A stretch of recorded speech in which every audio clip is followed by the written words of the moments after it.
and welcome to Awesome Reversible Knitting. What's so awesome about reversible knitting? First, two right sides are definitely awesome. Second, reversible knitting lies flat and doesn't curl. And third, the structure and texture are awesome. Today's stitch is a great example. I've been knitting for about 15 years, and in this video series, I'm sharing awesome reversible knitting stitch patterns that I've collected and created. Today, we're looking at Farrow rib stitch, a timeless pattern. In this video, I'll begin by showing you the stitch pattern and how to knit it. Then I'll highlight some characteristics about Farrow rib stitch that make it awesome. Lastly, I'll discuss the resulting fabric, ideas on how to incorporate Farrow rib stitch into your projects, and show some examples of projects that I've made that use Farrow rib stitch, including a beautiful royal purple cowl that I made for my friend this winter. The Farrow rib stitch is a vertical rib stitch that is very simple to knit, but looks much more complicated, which is always awesome. The stitch pattern is a 3-stitch, 1-row repeat made with 2 knits and 1 purl stitch. It's usually written as all rows, knit 2, purl 1. This seemingly imbalanced stitch sequence makes clever use of the fact that the purl stitch is the opposite of a knit stitch. Here's a diagram. The stitch sequence in the first row in this direction is knit, knit, purl. A knit on the other side of the fabric looks like a purl on this side. So in the other direction, it's knit, knit, purl. Notice how the first knit stitch lines up with the purl stitch in the other direction, making a column of knit-looking stitches. At the same time, because it's reversible, the purl on this side stacks with the first knit stitch on the other side, so a column of purl-looking stitches forms as well. In between is a clever column of moss stitch made by the second knit stitch on each side. I'll add a few more rows and stitch repeats so you can see the effect better. You can see the knit-looking columns and the purl-looking columns and the moss in between. Let's look at a sample of the fabric. Notice the vertical rib of knit-looking stitches, the vertical rib of purl-looking stitches, and the moss stitch in between. And it looks the same on both sides and lies flat, or of course it wouldn't be allowed on my channel.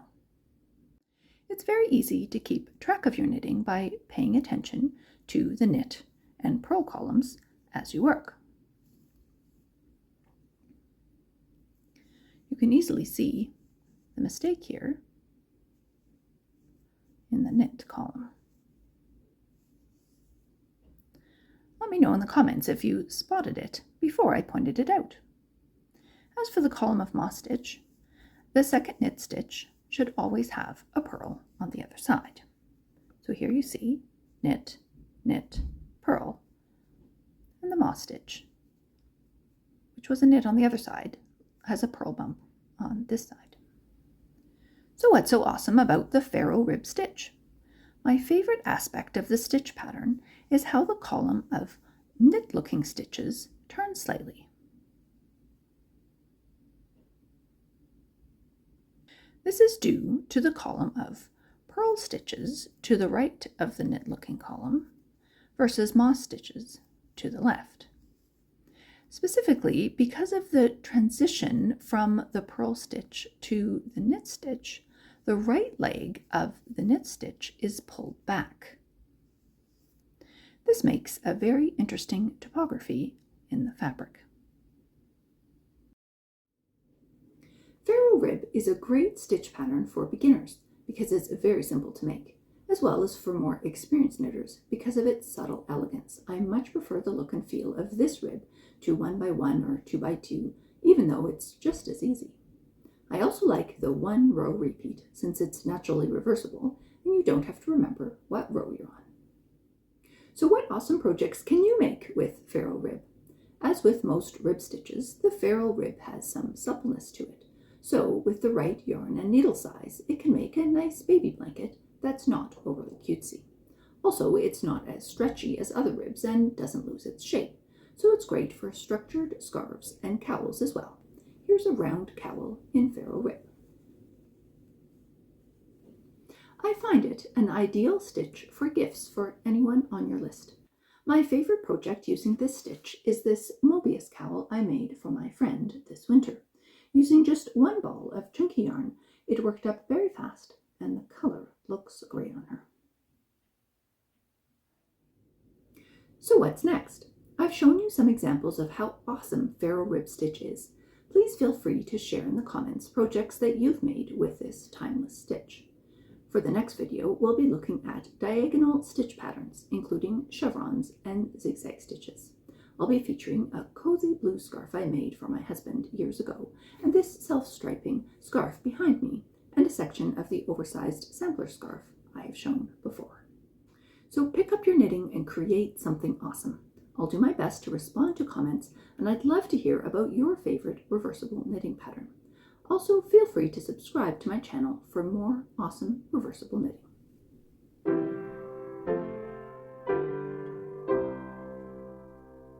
For those of you still here, the last few years I've been working hard to find simple ways to feel better, what I call my daily well-being practices. This is not medical advice, I'm just sharing what works for me. Today's well-being practice is neck health. Our head is meant to sit directly above our body, with our neck having a slight curve. If the neck is tilted down for too long looking at devices and of course knitting, problems will arise. Not only are the tissues strained, which can cause pain, but the blood flow and fluid replenishment in the brain are severely reduced. This can cause a variety of issues, including brain fog, mood issues, headaches, and even dizziness. Since reducing my knitting time during the day is difficult, I have focused on keeping my neck straighter while I'm sleeping. Rather than tuck my chin down, I've made a concerted effort to straighten my back and neck.